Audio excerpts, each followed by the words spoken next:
अभी भाई ने ज़्यादा तारीफ कर दी है, बट जाहिर है कुछ अपनी चीज़ों पे ग्रिप है। तो मैं सिर्फ आप लोगों से इतनी रिक्वेस्ट करूंगा कि जो 15-20 मिनट की ये ब्रीफिंग है, इसको जस्ट आपने फोकस कर लेना है। थोड़ा सा इसके अंदर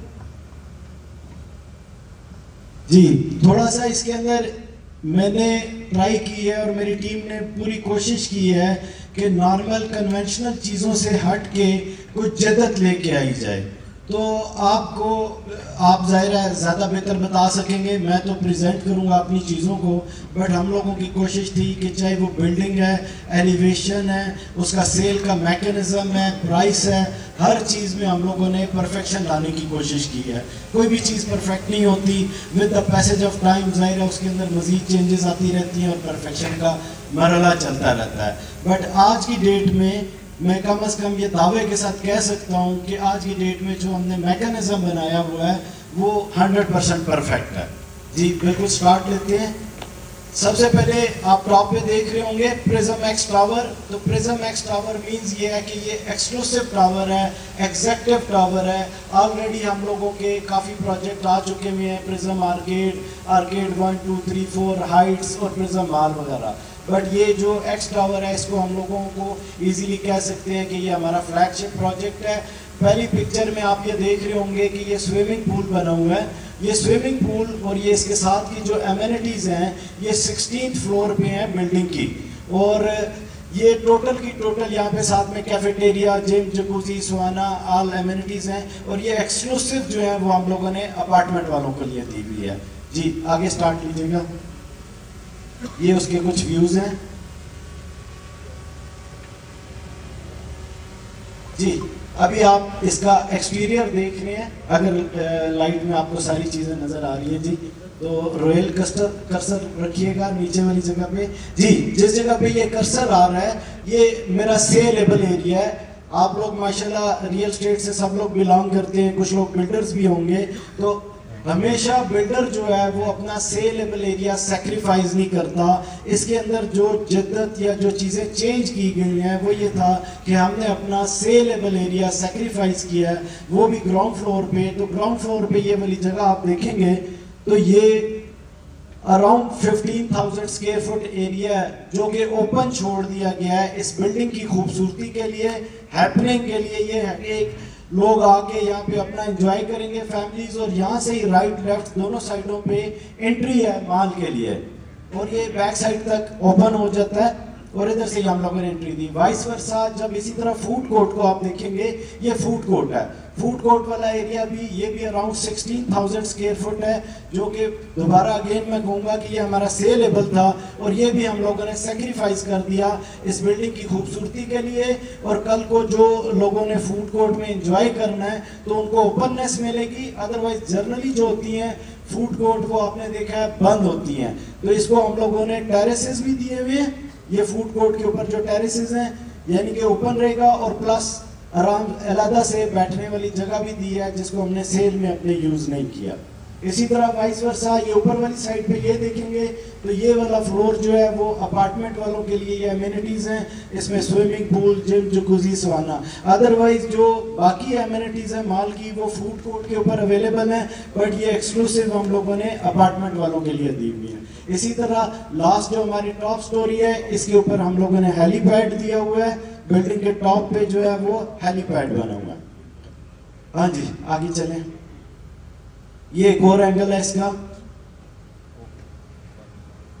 जी ये मेन एंट्रेंस है जो कि मैंने थोड़ी देर पहले आप लोगों को एक्सप्लेन किया है कि जो जगह हम लोगों ने अपनी सेलेबल सेक्रीफाइस की हुई है ये बेसिकली माल का पार्ट था, लेकिन हमने इसको ओपन कर दिया है। ये 3 स्टोरीज तक ओपन है और इसके दोनों राइट लेफ्ट साइड से माल की एंट्रेंस है।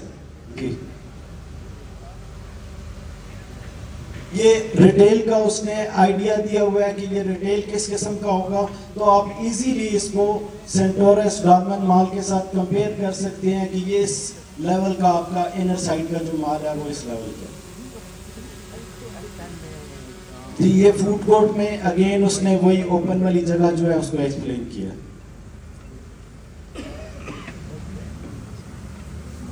जी अब इसके अंदर जो एक और चीज़ है वो ये है कि देखें, मेरी या आपकी फैमिली कहीं अपार्टमेंट में रहती है, जाते हैं, तो हमारी प्रायोरिटी जो होती है वो दो चीज़ों के लिए होती है कि फर्स्ट वन कि प्राइवेसी मिले, सेकंड वन सिक्योरिटी मिले। तो प्राइवेसी एंड सिक्योरिटी को मद्देनज़र रखते हुए हम लोगों ने रेजिडेंशियल यानी कि अपार्टमेंट वालों के लिए टोटल अलहदा से ही रिसेप्शन दे दी है, उसकी एंट्रेंस भी अलहदा से है और उनकी लॉबी भी बना दी है। तो ज़ाहिर है लॉबी जो है आपको ग्राउंड फ्लोर पे है। ग्राउंड फ्लोर आपको पता है बिल्डर के लिए सबसे ज़्यादा कीमती एरिया होता है, बट हम लोगों ने उसको भी अगेन सेक्रीफाइस किया और इसके अंदर हम लोगों ने लॉबी बना के दी, उनकी लिफ्ट्स हैं, प्लस कार्गो लिफ्ट्स भी इसी जगह पे हैं जी। इसी तरह ऑफिस की अगर आप ये देखेंगे तो ये ऑफिस की लॉबी है, ऑफिस की भी एंट्रेंस टोटल सेपरेट कर दी है जी। जो प्लीज जरा मुझे फोकस कीजिएगा थोड़ी देर के लिए जी। हाँ जी, ये ऑफिस के लिए भी हम लोगों ने एंट्रेंस और उसकी लॉबी अलग से दे दी है। और इसका ऑफिस का अगर आप देख रहे होंगे हाइट, तो ये जितना ग्राउंड फ्लोर है ये क्लियर 20 फीट हाइट दी हुई है। जनरली जो आपको मिलेगी 14 फीट मिलती है, हम लोगों ने क्लियर जो दी है यानी कि आफ्टर सीलिंग जो है वो 20 फीट इसकी हाइट है जी। आगे चलिएगा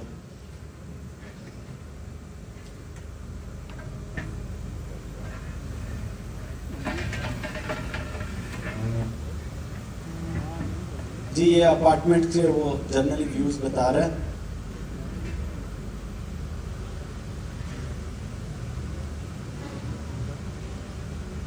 पेंट हाउसेस का मैं बता दूं, ये जो बिल्डिंग है बेसिकली ग्राउंड प्लस 28 है। तो पेंट हाउसेस जो हैं ये 26 स्टोरी से स्टार्ट होते हैं। तो जाहिर है इसका काफ़ी ज़्यादा हाई राइज है, काफ़ी बुलंदी के ऊपर है, तो इसके व्यू को मद्देनजर रखते हुए ग्लास वर्क का ज़्यादा यूज़ किया गया जी।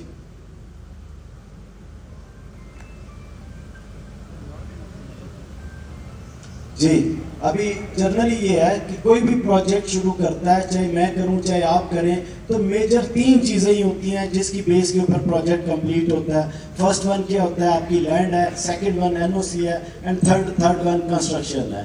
तो एनओसी के अंदर बहुत सी चीज़ें आ जाती हैं आपकी। फॉर एग्जांपल जो आपका इंटीरियर एक्सटीरियर डिज़ाइन है, स्टील स्ट्रक्चर है, आपका एमईपी है, आईसीटी है, ये सब चीज़ें, और जो आपने अथॉरिटी से एनओसी लेना होता है, ज़ाहिर है डेफिनेटली ये सीडीए के अंदर फॉल करता है। तो इसका एनओसी भी जो है वो सीडीए से ही लिया जा रहा है और इन प्रोसेस है। और इसी तरह हमारी अगली एक बिल्डिंग है, उसका एनओसी ऑलरेडी हम लोगों ने लिया हुआ है, वाइस वर्सा इसी तरह का एनओसी इसका भी हमें मिलना है जी। तो आज की डेट में जब हम लोग आपको इन्वॉल्व कर रहे हैं, तो 2 चीज़ें हम लोगों ने, कंपनी ने अपनी पॉकेट से पूरी की हुई हैं। क्या, लैंड प्लस जो एनओसीज और ये जितने भी नक्शे हैं ये कंपनी ने खुद से बियर किए हैं, और पब्लिक मनी जो है वो ओनली फॉर कंस्ट्रक्शन के लिए इन्वॉल्व हो रही है। ठीक है जी। अगर कंस्ट्रक्शन के वाइज देखेंगे तो ये अराउंड 2 मिलियन स्क्वायर फुट बनता है। 2 मिलियन स्क्वायर फुट एक ह्यूज आप कह लें बिल्डिंग का एरिया बनता है। और प्लस ग्राउंड प्लस 28 ये बिल्डिंग है बेसिकली। और अगर इसकी कार पार्किंग को आप देखेंगे तो 3 बेसमेंट्स बनी हुई हैं कार पार्किंग की। अराउंड 1200 पार्किंग स्लॉट्स जो हैं वो इस बिल्डिंग के लिए जी। जी जिस चीज़ के लिए हम लोग आज इकट्ठे हुए हैं, जाहिर है वो सेल के पॉइंट ऑफ व्यू से है। तो सेल के पॉइंट ऑफ व्यू से मैं ये कहूँगा कि हम लोगों को सबसे पहले क्लाइंट के शू में जाना चाहिए, देखना चाहिए कि क्लाइंट को क्या क्या चीज़ अपील करती है या वो किस चीज़ को प्रायोरिटाइज करता है। तो क्लाइंट जो है सबसे पहले जिस चीज़ को देखता है वो दैट इज़ लोकेशन। तो लोकेशन वाइज ये गुलबर्ग ग्रीन के अंदर प्लॉट आता है जी, मेन बुलेवार्ड के ऊपर है। सेकंड प्लॉट है, इसके साथ वाला प्लॉट और ये वाला प्लॉट दोनों सेम साइजेस की हैं। इससे आगे वाला जो प्लॉट है वो कम साइजेस की हैं। तो ये मेन गुलबर्ग ग्रीन का आप कह लें कि लेफ्ट साइड की प्रॉपर्टी है। और हमेशा आपको पता है लेफ्ट साइड की प्रॉपर्टी जो होती है वो प्रीमियम प्रॉपर्टी होती है जी। तो लोकेशन वाइज मैं ये कह सकता हूँ कि क्लाइंट इसको प्लस कर देगा, गुड बोल देगा जी। सेकंड चीज़ वॉल्यूम आती है। वॉल्यूम बहुत डिपेंड करता है, क्योंकि लोकेशन अगर बहुत अच्छी है बट अगर वॉल्यूम छोटा है, फॉर एग्जांपल 5 मरले 10 मरले कनाल 2 कनाल की बिल्डिंग है, तो उसके अंदर जाहिर है आप कोई बहुत बड़ा काम, कोई 8 चीज़ें ब्रांड नहीं लेके आ सकते। तो जाहिर है जितना बड़ा एरिया होगा उतना ज़्यादा वो क्लाइंट को अट्रैक्ट करेगा। तो वॉल्यूम वाइज ये ग्राउंड प्लस 28 है, टोटल 32 स्टोरीज हैं और अराउंड 4000 यूनिट है। तो ये भी चीज़ क्लाइंट को अट्रैक्ट करती है, तो वॉल्यूम वाइज भी वो इसको प्लस कर देता है। थर्ड वन चीज़ जो है वो प्राइस है, जिसको आगे चल के डिस्कस करते हैं। फोर्थ वन चीज़ के ऊपर आते हैं। ये मैंने फोर्थ इसलिए बोला है कि जर्नली क्लाइंट इस चीज़ को इतना ज़्यादा मैटर नहीं उसके लिए करता, क्योंकि हमारे पास काफ़ी ज़्यादा एग्जांपल हैं। अगर बहुत से लोग आपके फैमिलियर होंगे गुलबर्ग से, तो गुलबर्ग में हमारे प्लाट के बिल्कुल साथ जो है वो गुलबर्ग मॉल है। तो वो जो हमारे भाई दोस्त हैं, वो एक्चुअली ये था कि लकीली अनलकीली वो बिल्डर नहीं थे, बट एक ही चीज़ फर्स्ट टाइम पे उन्होंने अपना ये कंस्ट्रक्शन और एज ए डेवलपर आए थे, बिल्डर आए थे, तो लोकेशन की वजह से उनका पूरे का पूरा प्रोजेक्ट बिक गया।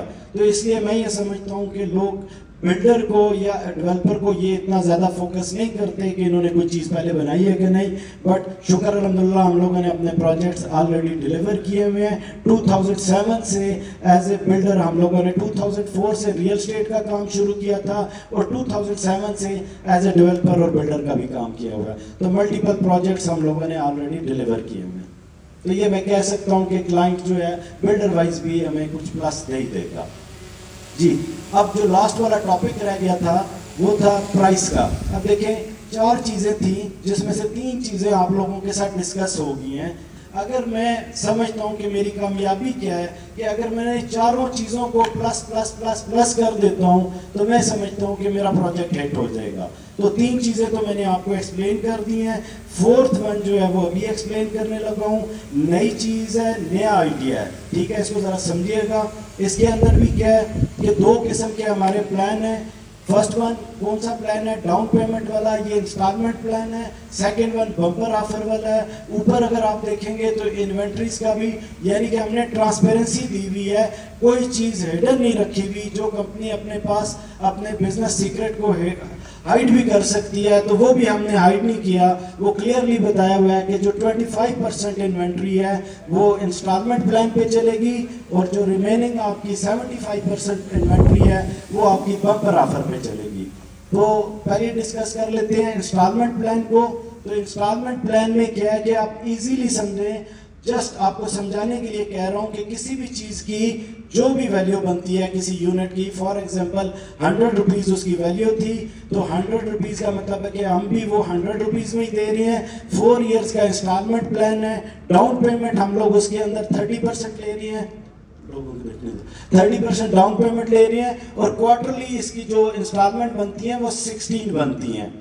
तो मतलब ये है कि मुझे सिंपल वर्ड्स में कि किसी भी क्लाइंट ने कोई चीज़ लेनी है तो विद इन 3 मंथ्स उसने मुझे ऑलमोस्ट 35% प्रिज्म को पे करना है, यानी कि डाउन पेमेंट 30% है और 4.65% की इंस्टॉलमेंट है। तो 3 मंथ्स के अंदर अंदर हमें 35% मिलता है अपने इंस्टॉलमेंट वाले प्लान पे। इसी के साथ हम लोगों ने नेक्स्ट चीज़ जो ऑफर की है जो सबसे ज़्यादा अट्रैक्टिव है, एक तो बिल्डिंग इटसेल्फ अट्रैक्टिव है, बट इसके अंदर प्राइस का जो मैकेनिज्म दिया है ये बहुत से ज़्यादा अट्रैक्टिव है। वो क्या है कि जो 100 रुपीज़ वाली चीज़ वो इंस्टॉलमेंट पे क्लाइंट 100 रुपीज़ में ले रहा है, वो हम लोगों ने उसको ऑफर किया है कि 1 शॉट में वो 40 रुपीज़ दे के, यानी कि 40% दे के वो हमसे वो चीज़ ले जाए। जनरली आप लोगों को समझाने के लिए है कि किसी भी प्रोजेक्ट की जब आप कॉस्टिंग करते हैं, यानी कि उसकी वैल्यू निकालते हैं, तो जनरली क्या होता है आपकी कॉस्ट प्लस प्रॉफिट जो है वो मिला के वैल्यू निकल आती है। तो कॉस्ट के अंदर आपकी सारी चीज़ें आ जाती हैं, आपकी cost of construction, cost of land, NOCs के खर्चे, मार्केटिंग के खर्चे मिला के प्लस जो भी प्रॉफिट आपने ऐड करना है तो उसकी वैल्यू निकल आएगी। नॉर्मली चलता क्या है 60-40, 65-35, 70-30 ये वाली रेशो चल रही होती है। तो 65% को ही हम लोग बेस बना लें तो इट मीन्स कि क्लाइंट को 40% पे मिलना नामुमकिन वाली बात है। जिस तरह मैंने पहले आपसे डिस्कस किया था कि 4 फैक्टर्स हैं जिसको मैंने काउंटर करना है, location, volume, price and builder. 3 already आप लोगों से डिस्कस हो गए हैं, चौथा ये है। तो इसके अंदर जब मैं क्लाइंट के शू में जाता हूँ तो जो इसको बम्पर ऑफर है वो मुझे भी पता है, आप लोगों को भी पता है कि ये दोबारा उसको ऑफर हो नहीं सकती, प्रैक्टिकली पॉसिबल नहीं है, ठीक है ना। 40 रुपीज़ में उसको चीज़ मिल रही है जिसकी वैल्यू 100 रुपीज़ है, तो उसके लिए डेफिनेटली वो मेरे इस प्राइस मैकेनिज्म को भी प्लस कर देगा। तो मैंने अपने चारों फैक्टर्स को अपनी तरफ से पूरी कोशिश की है कि इसको प्लस प्लस प्लस लेके जाऊं। जी, प्राइस कंपैरिजन कर देता हूं ताकि आप लोगों को आइडिया हो। हम लोग तो एक जर्नल, एक जस्टर दे सकते हैं, कुछ बता सकते हैं, बेसिकली आप लोगों ने खुद एनालाइज करना है, वहाँ पे जाके उस जगह को देखना है। देखें, अगर ये प्रोजेक्ट यहाँ पे है तो इसका रेट का कंपैरिजन भी यहाँ से ही होगा, बट अगर ये प्रोजेक्ट गुलबर्ग में है तो इसका प्रोजेक्ट का कंपैरिजन, प्राइस का कंपैरिजन मैकेनिज्म भी गुलबर्ग से ही होना है। तो हम लोगों ने कोई blue area, new blue area की प्राइसेस नहीं ली, हम लोगों ने जो अपने राइट लेफ्ट के प्रोजेक्ट्स हैं उसके साथ कंपेयर करके अपना प्राइस का मैकेनिज्म बनाया। तो इसके अंदर किसी को क्रिटिसाइज करना मकसद नहीं है, बट जस्ट अवेयरनेस के लिए आपको दे रहा हूँ कि मेरे साथ जो है बिल्डिंग बिल्कुल यही फ्रूट प्लेट है, इतना ही उसका साइज है, लेफ्ट साइड पे है वो बिल्डिंग, अभी फिनिशिंग से तकरीबन स्ट्रक्चर कंप्लीटेड है उसका, और उसका रेट है इस टाइम पे 1,65,000 रुपये पर स्क्वायर फुट। जो भी बंदा है, आप ये समझिएगा कि जब न्यू कंस्ट्रक्शन आएगी, जो साथ वाली बिल्डिंग है अगर कंप्लीट है या नहीं कंप्लीट, बोथ द केस जो न्यू कंस्ट्रक्शन लेके आएगा मिनिमम वो उसके अंदर 30% ऐड करेगा। तो अगर आपने देखा है तो 1,65,000 उनका ग्राउंड का रेट है, हम लोगों का रेट 2 लाख रुपए है, और इसका बम्पर में अगर आप लें तो ये 80,000 है। 80,000 मीन्स नामुमकिन है पूरी बेल्ट में। देखिए, बेल्ट आगे बहुत आगे चली जाती है, चीचू की मलियाँ तक नहीं जाना, जो उसके नियर डियर है उसके अंदर ये वो नियर तक ही रहना है। तो उसके अंदर आपको 80,000 या 125,000 कैश में भी कोई चीज़ ग्राउंड में अवेलेबल नहीं है। ये मैंने स्टेज पे खड़े होके इतने दावे से बात कर रहा हूँ, तो आप जाहिर है फिजिकली भी जाके देखेंगे तो आपको यही सिचुएशन मिलेगी कि 1,25,000 रुपये तक भी चीज़, इस तरह के माल, जाहिर है आपने कंपैरिजन करना है गुलबर्ग माल को, हमारे वाले को, और आगे जो 1-2 प्रोजेक्ट हैं उस तक आपने जाना है। तो उसके अंदर आपको 1,25,000 कैश में भी कोई चीज़ नहीं है। इसको शॉर्ट करता हूँ, लास्ट पे आ जाता हूँ अपार्टमेंट्स पे। अपार्टमेंट्स का हमारा रेट है 50,000 rupees per square foot, Gulberg माल वालों का भी इसी तरह 50,000 रुपीज़ पर स्क्वायर फुट है। बट जब आप बम्पर प्राइस पे जाते हैं तो यही रेट आपको 20,000 रुपीज़ पर स्क्वायर फुट मिलता है, लिमिटेड टाइम लिमिटेड इन्वेंट्री के साथ है। 20,000 अगर जो भाई लोग दोस्त समझते हैं, उनको पता है हाई राइज का आइडिया है, तो हाई राइज जितनी बिल्डिंग ऊपर जा रही होती है उसमें से बहुत कुछ पोर्शन आप नीचे भी जा रहे होते हैं। तो दोनों साइडों पे जब आप नीचे जा रहे हैं और ऊपर जा रहे हैं तो आपकी कंस्ट्रक्शन कास्ट बहुत से ज़्यादा इंक्रीज कर जाती है, स्पेशली जब आप हाई राइज में पहुंचते हैं तब इंक्रीज होती है। एक छोटी सी टिप दे देता हूँ, आप खुद कैलकुलेट कर लीजिएगा। जनरली जो बिल्डिंग की कास्ट बनती है आज की डेट में वो कोई 15,000 16,000 रुपये पर स्क्वायर फुट कंस्ट्रक्शन कास्ट है। बट जब मैं अपार्टमेंट वाली साइड पे आता हूँ तो अपार्टमेंट में कास्ट इंक्रीज हो जाती है। अपार्टमेंट की कास्ट जो है वो around 24,000 rupees per square foot just construction cost है। इसमें कास्ट ऑफ लैंड नहीं शामिल, इसमें कोई मेरा प्रॉफिट और ये जो दूसरे एनओसी मार्केटिंग एक्सपेंडिचर्स हैं ये नहीं शामिल। जी, आगे चलते हैं। जी, प्राइस का मैकेनिज्म मैंने आपको दे दिया, तो प्राइस वाइज भी क्लाइंट ने इसको गुड कर दिया। जी, अब मैं आपको थोड़ा सा फ्लोर प्लान्स का बताता हूँ कि ये बिल्डिंग जो है ये नॉर्मल बिल्डिंग से हट के है। मैं अब क्लेम तो नहीं करता, बट मैं ज़रूर ट्राई किया है मैंने कि ये एक state of the art project बने, ये नॉर्मल प्रोजेक्ट से हट के हो। आप ज़रूर एनालाइज कीजिएगा, थोड़ा सा एजुकेट मैं कर देता हूँ। अगर सबसे पहले ये बिल्डिंग का आप एट्रियम देख रहे होंगे तो ये काफ़ी बड़ा एट्रियम है। मैं दूसरी फुट प्लेट्स को भी आपको कंपैरिजन करा दूंगा ताकि आपको आइडिया हो जाए। ये जो एट्रियम है ये 60 फीट का जो है ना इसका एट्रियम का वो लेंथ है यूँ करके। इट मीन्स कि ये जो मेरी शॉप है इसका 30 फीट इधर साइज है, 30 इधर है, और उतना ही मैंने 60 फीट छोड़ दिया। लोग जस्ट आगे आपको कंपेयर कराऊंगा 5 फुट 8 फुट 10 फुट का वॉकवे देते हैं। ये मैं हम लोगों ने 60 फुट का एट्रियम दिया हुआ है, जिसकी वजह से ये काफ़ी ज़्यादा रोशन और खुली बिल्डिंग बनेगी। जी, सेकंड चीज़ इसके अंदर ये वाला वाइट स्पेस, ये जिस जगह पे अभी ये वाला कर्सर है, ये हमारी बिल्डिंग का पार्ट था, सेलेबल एरिया था, और ये मैंने आपको बताया कि अराउंड 16,000 स्क्वायर फुट एरिया है, ये हम लोगों ने छोड़ दिया है। अगर इसको आप प्राइस 2 लाख रुपए के साथ मल्टीप्लाई करेंगे तो बिलियंस ऑफ रुपीस सिर्फ इस बिल्डिंग की खूबसूरती के लिए छोड़ दिया गया। इसी तरह वाइस वर्सा इसकी इस साइड पे आएंगे तो ये देखें कितनी बड़ी लॉबी दी हुई है, ये ऑफिसेज के लिए लॉबी दी हुई है और उनकी लिफ्ट इधर है। तो ये भी कितना बड़ा एरिया हम लोगों ने सेक्रीफाइस कर दिया, किसके लिए? एग्जेक्टिव लुक देने के लिए, लोगों को फैसिलिटेट करने के लिए। लास्ट में दूसरी साइड पे जो अपार्टमेंट की एंट्रेंस है वो अलहदा से है, ये वाला एरिया, ये अगेन हम लोगों ने अपने ग्राउंड में से सेक्रीफाइस किया है और अपार्टमेंट वालों के लिए सेपरेट एंट्री और सेपरेट एग्जिट दे दिया जी। अभी इसी तरह जो बिल्डिंग के इस फुट प्लेट के राइट लेफ्ट पे दे रहे हैं तो ये सरफेस की ग्राउंड पार्किंग है, ये जो जमीन के ऊपर पार्किंग है उसको शो कर रहा है। बेसिकली इसी फुट प्लेट के नीचे 3 कार पार्किंग्स हैं जो कि अराउंड सारी पार्किंग्स को मिला के हमारा 1200 कार पार्किंग स्लॉट बनता है। अगर आप इसको सेंटोरस के साथ कंपेयर करेंगे तो सेंटोरस की पेड पार्किंग के साथ वो 1200 है, यानी कि जिसमें सीडीए का प्लॉट शामिल है, जहाँ पे आप जाते हैं, गाड़ी खड़ी करते हैं और वो उसके अगेंस्ट में आपसे वो चार्ज करते हैं। उस प्लॉट को अगर आप निकाल दें, वो सेंटोरस का पार्ट नहीं है, तो सेंटोरस की इटसेल्फ जो पार्किंग है वो अराउंड कोई 675 है। तो इस लिहाज से हमारे पास जो पार्किंग है उसका 2 टाइम्स ज़्यादा पार्किंग है जी। इसके अंदर एक और, इसी पे दोबारा है, इसके अंदर एक और चीज़ की है जो मैं आपको बताना भूल गया था।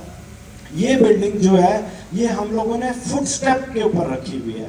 फुट स्टेप का क्या मतलब है कि जनरली आप किसी जगह पे देखते हैं ग्राउंड फ्लोर, तो वो बेसिकली ग्राउंड नहीं होता, वो क्या होता है? अपर ग्राउंड होता है। अपर ग्राउंड क्यों होता है? कि उसके नीचे लोअर ग्राउंड बनी हुई होती है और वो बिल्डर उसको सेल करता है।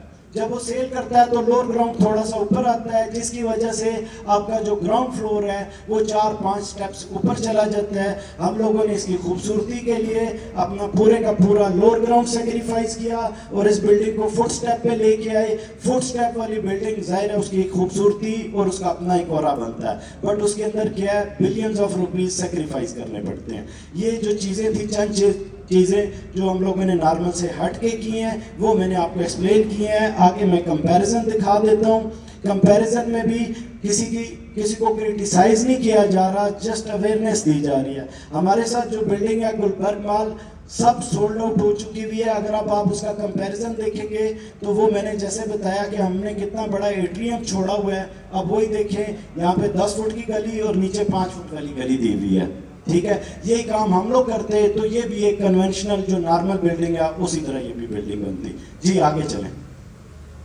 इसी तरह जो आगे एजे टावर है उसका भी आप देखेंगे कि 12 फुट का एक पैसेज है जहाँ पे लेफ्ट वाली साइड पे है, अदरवाइज 8 और 5 उन्होंने भी इसी तरह दिए हुए जी। आगे चलें। ये आगे वाले ऊपर वाले फ्लोर्स प्लान है हमारे, उसके अंदर उसी तरह आपको एट्रियम और सारी चीज़ें नज़र आ रही हैं। आगे नेक्स्ट, ये उन लोगों के देख लें जी। आगे जी, ये हमारी अब फूड कोर्ट है। अब अगर फूड कोर्ट को गौर से देखेंगे तो ये तकरीबन अराउंड 16,000 स्क्वायर फुट जो कि इजीली मैं ले सकता था और ये मेरा सेलेबल था, वो मैंने सिर्फ फूड कोर्ट को हैपनिंग बनाने के लिए, लाइवली बनाने के लिए, ये हम लोगों ने खूबसूरत बनाने के लिए ये भी अपना सेक्रीफाइस किया है। सेकंड वन इसी तरह वाइस वर्सा जो फूड कोर्ट है, इसका सिटिंग एरिया और इसका एट्रियम आप देख रहे हैं कि ये कितना बड़ा चौड़ा हुआ है। जिस तरह प्रॉपर इंटरनेशनल स्टैंडर्ड्स होते हैं उनको ये फॉलो किया गया जी। नेक्स्ट पे आ जाए जी। अब ये दूसरी साथ वाली बिल्डिंग्स का आप देख रहे हैं, इसी तरह नेक्स्ट कर दें जी।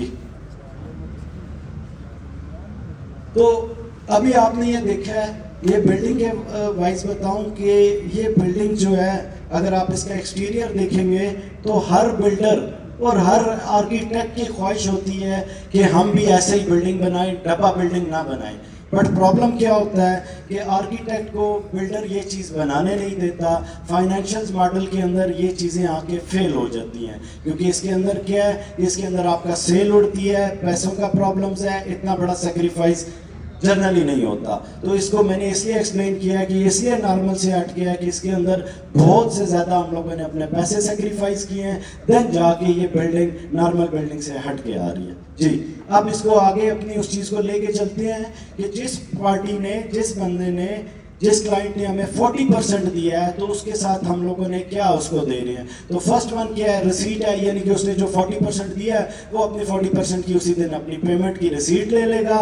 सेकंड वन उसके अंदर क्या है, उसको अलॉटमेंट लेटर मिल जाएगा। अलॉटमेंट लेटर हम लोग डे फर्स्ट पे उसको दे रहे हैं। रीज़न इज़ दैट कि उसने जो पेमेंट देनी थी दे दी, खलास। उसके बाद ज़ाहिर है उसकी कोई इंस्टॉलमेंट, कोई हिडन चार्जेस, कोई कुछ भी नहीं है, तो उसको हम लोगों ने अलॉटमेंट लेटर भी इशू कर दिया। थर्ड वन चीज़ है कॉन्ट्रैक्ट है। कॉन्ट्रैक्ट जनरली जो नॉर्मल जर्नल कॉन्ट्रैक्ट होते हैं वही है, बट इसके अंदर दोबारा हमने 3 चीज़ों को फोकस करते हुए इसके अंदर क्लाइंट को दोबारा सिक्योर करने की कोशिश की है कि ताकि वो मैक्सिमम उसको सिक्योर किया जाए। सबसे पहली चीज़ जो क्लाइंट है वो किसी भी कॉन्ट्रैक्ट के अंदर क्या देखता है, वो उसके अंदर देखता है उसकी कैंसलेशन पॉलिसी या रिफंड पॉलिसी। तो इस केस में 40 रुपीज़ वाले में कैंसिल का कोई कॉन्सेप्ट नहीं है, कैंसिल नहीं हो सकता, बट एनी टाइम क्लाइंट का राइट है वो अपना रिफंड ज़रूर ले सकता है। उसके अंदर हम लोगों ने क्या बनाया, और जर्नली क्या होता है, जर्नली जैसे आप लोगों को पता है, आप किसी डेवलपर को, किसी बिल्डर को पैसे देते हैं, इंस्टॉलमेंट आपने टाइमली नहीं पे की या रिफंड करना चाहते हैं, तो वो क्या करेगा, वो 25% आपके पैसों में से डिडक्ट करेगा और रिमेनिंग अमाउंट आपको आफ्टर कंप्लीशन ऑफ प्रोजेक्ट देगा। ड्यूरिंग प्रोजेक्ट नहीं देता, उसका प्रोजेक्ट रुकता है। इसके अंदर अब हम लोगों ने क्लाइंट को कैसे सिक्योर किया है कि हम लोगों ने जस्ट ओनली 10% रिडक्शन रखी हुई है, और उसके बाद उसको जो रिफंड है वो भी विद इन 30 डेज दे रहे हैं। 10% जो है वो भी इस वजह से है कि आपको पता है काफ़ी ज़्यादा खर्चे, छोटी मोटी चीज़ें, रजिस्ट्रेशन, दूसरे अमल हैं, और उसका 10% क्या है, यानी कि उसने फॉर एग्जांपल 40 रुपीज़ दिए हैं तो 4 रुपये उसके डिडक्ट होंगे, 36 रुपीज़ उसको विद इन 30 डेज मिल जाएंगे, तो उसकी मनी उसका सेव कर दी उसको। सेकंड वन क्या चीज़ है जी कि ज़ाहिर हमारी एक टाइम लाइन है प्रोजेक्ट की कंप्लीशन की, वो 4 इयर्स है। क्लाइंट ने अपने पैसे दे दिए, अब उसकी ट्राई है कि जल्द से जल्द बिल्डिंग बने। उसके अंदर क्या है कि इन केस ऑफ डिले इसके अंदर 4 इयर्स टाइमलाइन है प्रोजेक्ट की, 1 ईयर ग्रेस पीरियड है। उसके बाद भी अगर प्रोजेक्ट लेट होता है तो हम लोग क्लाइंट को जो करंट मार्केट रेंटल है वो ऑफर कर रहे हैं, वो हम लोग उसको पे करेंगे।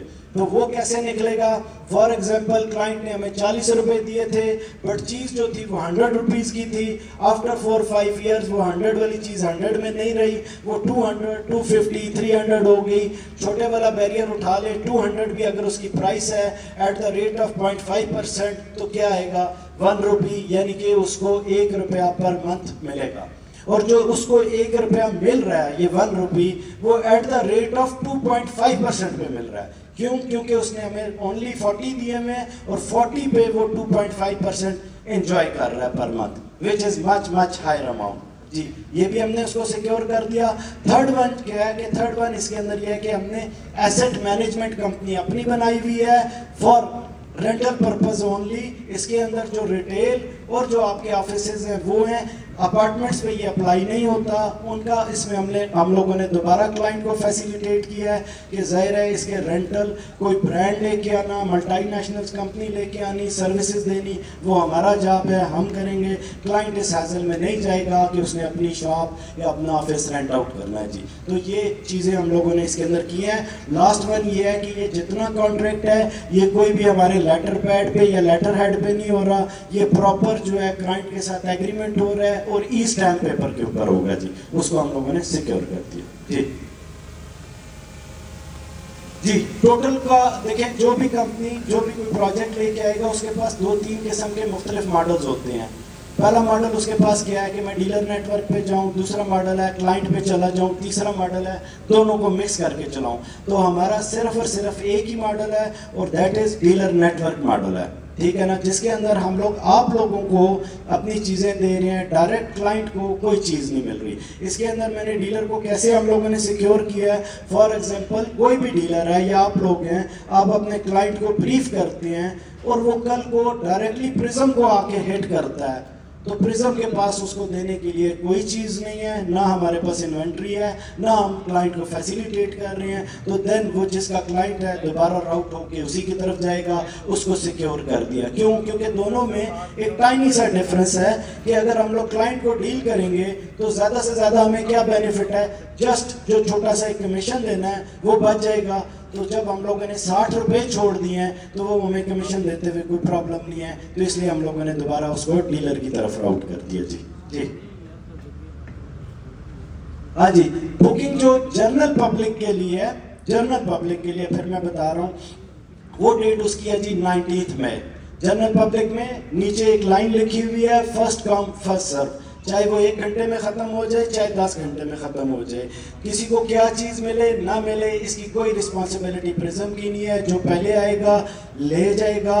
बट उससे पहले हम लोगों ने जब डीलर नेटवर्क का अनाउंस किया है तो हमने डीलर्स के अंदर इन्वेंट्री दे दी है। आज की डेट में डीलर्स के लिए वो इन्वेंट्री ओपन है, बट जनरल पब्लिक के लिए कुछ पोर्शन है जो आगे मैं आपको कैलकुलेट करके बताऊंगा, वो जनरल पब्लिक के लिए है, वो डीलर के लिए नहीं है। और इस तरह करके मैकेनिज्म बनाया है। और इसके अंदर भी दोबारा अगेन आपको इजी कर दिया है। इजी कैसे कर दिया है कि आप लोगों ने हमें 40 रुपीज़ पूरे नहीं देने जो कि 1 शॉट में चाहिए थे।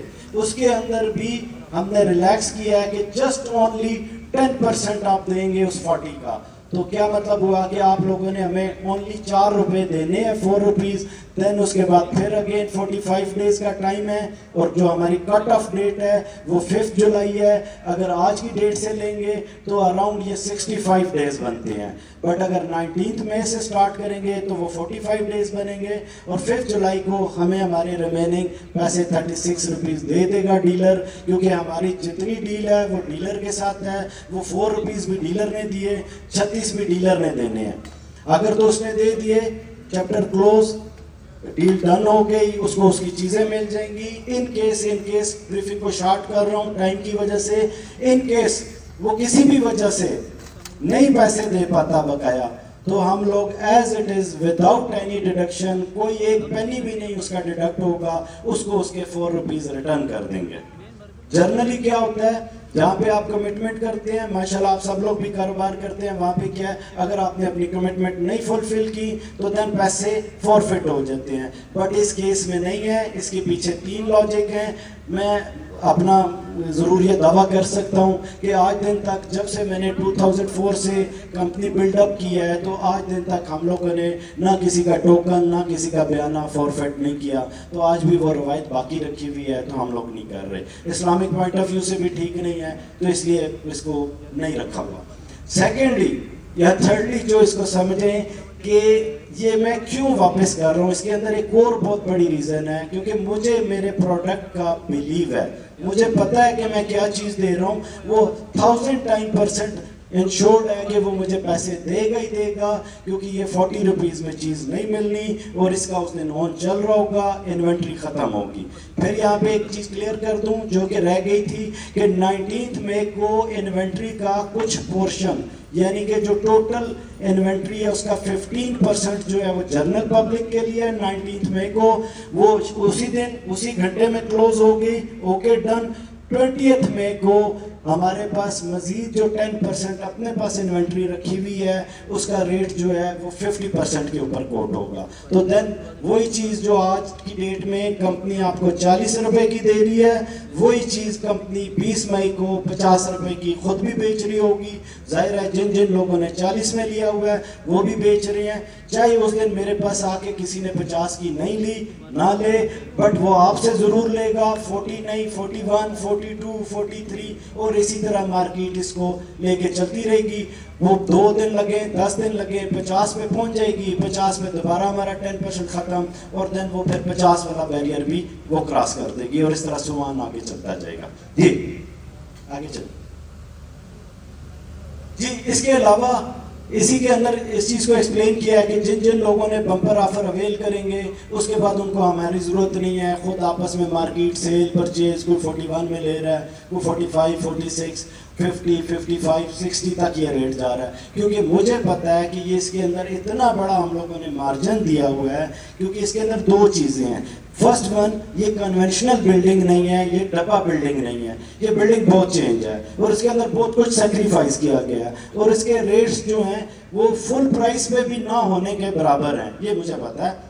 आगे चल के वो आप जब इसको ज़्यादा डिग आउट करेंगे तो आपको मज़ीद क्लैरिटी मिलेगी। तो ये 45, 50, 55 तक लोग आपस में ट्रेड कर रहे हैं। इसके अंदर हमने एक और फार्मूला दे दिया है। वो फार्मूला क्या दिया हम लोगों ने कि देखें, शुरू में मैंने आपको एक्सप्लेन किया था कि जो 25% इन्वेंट्री है इंस्टॉलमेंट प्लान की वो हमारे पास है और बम्पर ऑफर में हमने 75% इन्वेंट्री दी हुई है। इसी बम्पर के चक्कर में जो हमारी इंस्टॉलमेंट वाला प्लान है वो भी नेक्स्ट 2-3 मंथ्स के अंदर क्लोज हो जाएगी इन्वेंट्री। कोई बड़ी इन्वेंट्री नहीं है, तो उसके बाद जाहिर है कोई क्लाइंट हमें हिट कर रहा है, साइट पे बिल्डिंग चल रही है, काम तेज़ी से चल रहा है, क्लाइंट आ रहा है, तो मेरी टीम के पास देने के लिए कुछ भी नहीं है। तो उसके अंदर हम लोगों ने न्यू आइडिया दिया है। वो न्यू आइडिया क्या है कि जिस भाई ने 40 पे चीज़ ली हुई है वो 50, 55 पे बेचता है, खुद ही बेचता है। बहरहाल अगर वो 100 में देना चाहता है तो वो देन दोबारा प्रिज्म को अप्रोच करेगा और हमें नोट डाउन करा देगा। लाइबिलिटी प्रिज्म की नहीं है, मेरे पास जो नेक्स्ट क्लाइंट आएगा, जो उसने मुझे चीज़ दी हुई है, मैं क्लाइंट को दिखाता हूँ, क्लाइंट ने डन कर दिया तो देन उसको वो पैसे जाने शुरू हो जाएंगे। फॉर एग्जांपल कोई क्लाइंट आफ्टर 6 मंथ आता है तो उस दिन तक क्या होगा, एक डाउन पेमेंट और 2 इंस्टॉलमेंट भी हो चुकी होंगी। मीन्स 30 रुपए की इंस्टॉलमेंट और 5-5 रुपए की किस्त है, तो 40 रुपीज़ क्लाइंट देगा और एज इट इज़ वही 40 रुपीज़ जिन्होंने मुझे नोट डाउन कराया मैंने उनको दे दिया, तो उनका प्रिंसिपल उनको वापस आ गया। रिमेनिंग प्रॉफिट है 60 रुपीज़। 60 रुपीज़ में 25% जो है वो प्रिज्म सर्विस चार्जेस ले रहा है, यानी कि 15 रुपये हमारे हो जाएंगे और 45 अगेन आपके हो जाएंगे। मोर देन 2 टाइम्स आपको उसके अंदर बचत हो जाएगी। इस तरह करके ये फार्मूला चलेगा। आगे चले जी, ये यहाँ तक ही था, ये मैकेनिज्म है। इसके अंदर अराउंड कोई 4000 यूनिट है और इसी तरह जिस तरह हम लोग आप तक अप्रोच किया है, मीरपुर, जेलम, कराची, लाहौर, पेशावर हम लोग अप्रोच कर रहे हैं। यूनिट्स कम है, बायर हम लोग ज़्यादा खड़ा कर रहे हैं, क्योंकि जो ज़ाहिर हमने चीज़ दी हुई है वो मैं रूम में बैठ के 20-25 बंदों में भी डिस्ट्रीब्यूट कर सकता हूँ, बट ये हम लोग अपना आइडिया पूरे पाकिस्तान तक लेके जा रहे हैं। उसका बेनिफिट ये है कि जिसके पास जो चीज़ है with in 24 hours after 19th में उसको वो ऑन मिल रहा होगा और वो चीज़ें इंजॉय कर रहा होगा, और इसी तरह हमें भी हमारी उसके अंदर गुडविल और इन चीज़ों का इजाफा हो रहा होगा। जी क्लियर है जी। यहाँ तक मेरी सारी कैलकुलेशन चीज़ें थी। लास्ट में दोबारा एक चीज़ बता देता हूँ कि ये जो 40% पे चीज़ ले रहा है बंदा, इसको मैंने 1000% सिक्योर कर दिया है। कैसे? 30% हमारी नॉर्मल वाले केस में डाउन पेमेंट है, 5% की इंस्टॉलमेंट है। आफ्टर 6 मंथ्स कोई भी बंदा प्रिज्म को हिट करता है तो उसने क्या देना है, 40 रुपीज़ उसी टाइम पे देने हैं और रिमेनिंग 60 रुपीज़ उसने 3.5 साल में देने हैं। वही चीज़ 40 रुपीज़ वाली आपके पास पड़ी हुई है, आप उसी बंदे को ऑफर करते हैं कि यार वहाँ पे 40 दे के आपने 60 फिर भी देना है, तो आए यही चीज़ मैं आपको 50 या 55 में दे देता हूँ। तो वो डेफिनेटली वो क्लाइंट के लिए आपके साथ उसको काफ़ी अट्रैक्शन मिल रही होगी, तो वो आपकी चीज़ ले रहा है, हमें कोई प्रॉब्लम नहीं, आपकी चीज़ दोबारा बिक रही है। इसी तरह ये एक सर्कल जो है वो बनाया गया और वो आगे चलता जाएगा जी। ठीक है जी, थैंक यू वेरी मच। अगर किसी का कोई क्वेश्चन है तो वो मैं ज़रूर ले लेता हूँ, अगर कोई बताना चाहता है, बोलना चाहता है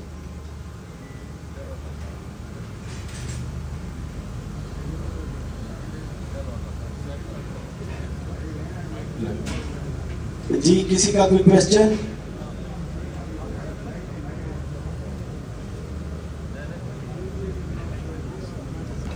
साहब आपने काफी लंबी चौड़ी तकरीर की है, आप नहीं थके, लेकिन हम आपकी तकरीर सुन के थके हैं। इट इज ट्रू कि हम आप थके नहीं हैं, लेकिन हम आपकी तकरीर सुन के थके हैं।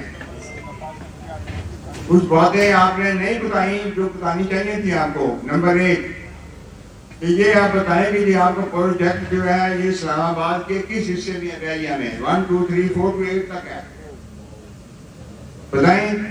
जी जोन 4 में है, जोन अच्छा 4 बताइए कि यहाँ पर मैं लोगों से पूछा करते हमें पता ही नहीं है, आप बताएं ना पहले कि ये 4 में है।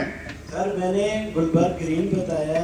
देखिए लोगों को गुलबर्ग ग्रीन से एरिया से गर्ज होती है, जोनिंग ठीक है, चले मेरी गलती है, चले यार 5 PWD कहते हैं ग्रीन को भी करके ला रहे हैं। जी सर। 5 PWD ग्रीन है ना, ये 4 किधर है? 5 PWD के करीब है, तो ये आप कह रहे हैं उधर है, ये बताया नहीं आपको किधर है, जगह पता नहीं। सर गुलबर्ग ग्रीन में, सर गुलबर्ग ग्रीन में प्रोजेक्ट है, मैंने बता दिया जो 4 में है। अच्छा तो दूसरी बात ये बताएं, बोल में दूसरी बात ये बताएं कि ये प्रोजेक्ट में अभी अपार्टमेंट्स बननी हैं और टेक्स 4 ईयर इज इट? जी जी ऐसे ही। तो हमारे बूढ़े जैसे बंदे को 4 ईयर में वैसे चल जाएंगे हैं? मैं क्या खरीदूंगा, मैं क्या खरीदूंगा? सर वो सबके लिए ऑफर है, आपके लिए भी वही ऑफर है। आप वो दूसरी इंस्टॉलमेंट प्लान पे ले लें चीज। किसके लिए लूं? सर किससे लेनी है? आपके पास अगर पैसे हैं तो मुझसे ही लेनी है, और किससे लेनी है? किसी फरिश्ते से तो नहीं लेनी ना। वो लेनी आपके लिए, आपसे ही है, किसके लिए लूं? अच्छा बच्चे नहीं है मेरे इधर। अच्छा वेलफेयर के लिए ले लें सर, उसका फंड कोई वेलफेयर के लिए बना दें। ये नॉन सीरियस करें कि किसी और का क्वेश्चन है तो अस्सलाम वालेकुम जी। जी मेरा नाम नवाज है, स्टूडेंट मार्केटिंग से। मेरा एक क्वेश्चन है कि जैसे क्लाइंट ले लेते हैं इंस्टॉलमेंट्स पे, वो पेमेंट में डिले करते हैं, मतलब कि कुछ क्लाइंट होते हैं कि वो 2 महीने 3 महीने 4 महीने पेमेंट में डिले करते हैं, उसका क्या आपने मतलब मैकेनिज्म निकाला है? उसका क्या करेंगे? कोई 6 महीने डिले कर देता है, फिर पेमेंट थोड़ी सी कर दी, फिर कोई 8 महीने डिले करते हैं, इसके बारे में क्या आपका? जी सर, एक्चुअली मैंने आपको कहा था कि जो हम लोगों ने फोकस किया हुआ है वो बम्पर ऑफर को है। इस टाइम पे इंस्टॉलमेंट प्लान हम लोगों ने फोकस नहीं किया हुआ। इंस्टॉलमेंट प्लान हमारा आफ्टर 5 जुलाई जो है वो फंक्शनल होगा, वो उस टाइम पे हम लोग लेके चलेंगे। मेरा क्वेश्चन ये है कि मैं सिटी का प्रॉपर्टी से बात कर रहा हूँ, अगर ये रीसेल हो तो उसका ट्रांसफर फी का क्या हो हिसाब बताओ होता है? वो बहुत नॉमिनल सी होगी, क्योंकि वो किसी सोसाइटी के पास नहीं है, इंटरनल ट्रांसफर है, तो बहुत नॉमिनल से चार्जेस होंगे, ज्यादा चार्जेस नहीं। अभी डिसाइड नहीं किया आपने? जी जी वो डिसाइड नहीं किया हुआ, वो आफ्टर 5 जुलाई जाहिर है जब आपकी लोगों के नाम पे चीजें आ जाएंगी देन वो होगा, और उस टाइम पे इन्फॉर्म किया जाएगा। बहुत नॉमिनल से होंगे, उसके अंदर कोई इतने बड़े पैसे नहीं है। Thank you sir. जी ठीक है जी, थैंक यू सो मच जी। एक्सक्यूज मी, माशाल्लाह जी, भरपूर किस्म की क्लैपिंग होनी चाहिए मसूद भाई के लिए। ये गुलबर्ग ग्रीन में आपको पता है कि ये आईपी की सोसाइटी है, और गुलबर्ग ग्रीन में जो बाईलाज होते हैं वो सीडीए के बाईलाज के तहत ये बनाई जाती है, और इसकी अप्रूवल भी सीडीए देता है, क्योंकि सीडीए एक ऐसा अदारा है पाकिस्तान में कि मैं ये समझता हूँ कि अगर किसी का एनओसी सबसे ज़्यादा मुश्किल है तो वो सिर्फ और सिर्फ सीडीए का एनओसी सबसे ज़्यादा मुश्किल है। तो ये इंशाल्लाह ताला जो दोस्त इसमें आएंगे वो इंशाल्लाह ताला मुझे अल्लाह पे यकीन है कि वो अपने क्लाइंट को जिसको ये चीज़ लेके देंगे, क्योंकि आप जब प्रोजेक्ट पे गुलबर्ग ग्रीन में दाखिल होंगे, गुलबर्ग का माल के साथ 3 और 4 नंबर प्लाट पर ये प्रोजेक्ट बनेगा और इंतहाई खूबसूरत बनेगा इंशाल्लाह ताला। बाकी अल्लाह ताला हम सब का हामी और नासर हो। हमारे दरमियान मसरत इजाज़ खान साहब तशरीफ़ रखते थे, उन्होंने मुझे कहा कि आप मेरी तरफ से तमाम दोस्तों का शुक्रिया अदा करेंगे और दुआ गो हैं कि अल्लाह ताला हम सबको कामयाब करे, और मसूद भाई अल्लाह ताला आपको भी कामयाब करें। तो दोस्तों से गुजारिश है